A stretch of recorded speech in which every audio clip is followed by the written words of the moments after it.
जिल्हा परिषद सदस्यांना विकास कामांसाठी समाधानकारक निधी देणार नामदार हसन मुश्रीफ.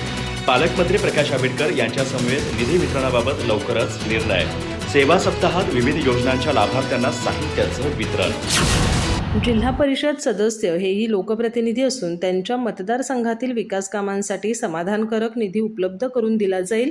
यासाठी महाराष्ट्र राज्याचे आरोग्यमंत्री तथा कोल्हापूर जिल्ह्याचे पालकमंत्री प्रकाश आंबेडकर यांच्या समवेत चर्चा करून लवकरच निधीचं वितरण करण्यात येईल, अशी ग्वाही महाराष्ट्र राज्याचे वैद्यकीय शिक्षण आणि विशेष सहाय्य मंत्री नामदार हसन मुश्रीफ यांनी दिली.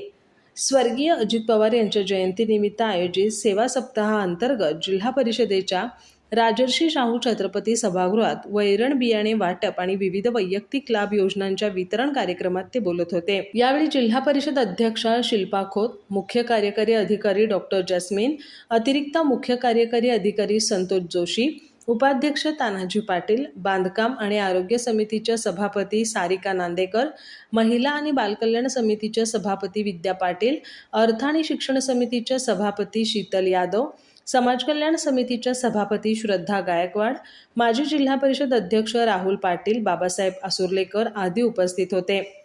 हसन मुश्रीफ म्हणाले, स्वर्गीय अजित पवार यांना कोल्हापूर जिल्ह्याविषयी विशेष जिव्हाळा होता.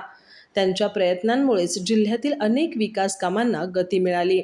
कोल्हापूर शहराला स्वच्छ आणि मुबलक पिण्याचे पाणी उपलब्ध व्हावे यासाठी काळमावाडी धरणातून थेट पाणीपुरवठा योजनेची अंमलबजावणी करण्यात आली. या योजनेसाठी महापालिकेला सुमारे 500 कोटी रुपयांचा निधी आगाऊ स्वरूपात उपलब्ध करून देण्यात आला होता. भविष्यातही जिल्हा परिषदेला संपूर्ण सहकार्य राहील, अशी ग्वाही त्यांनी दिली.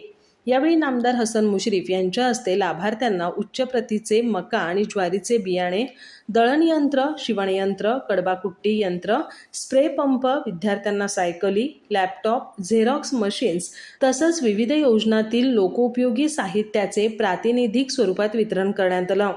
प्रास्ताविक जिल्हा परिषद अध्यक्षा शिल्पा खोत यांनी केलं, तर सारिका नांदेकर यांनी स्वर्गीय अजित पवार यांच्या कार्याचा गौरव केला. कार्यक्रमात जिल्हा परिषद सदस्य, विभाग प्रमुख आणि अधिकारी कर्मचारी मोठ्या संख्येनं उपस्थित होते. अधिक माहिती आणि ताज्या घडामोडींसाठी आजच आमचे चॅनल सबस्क्राईब करा.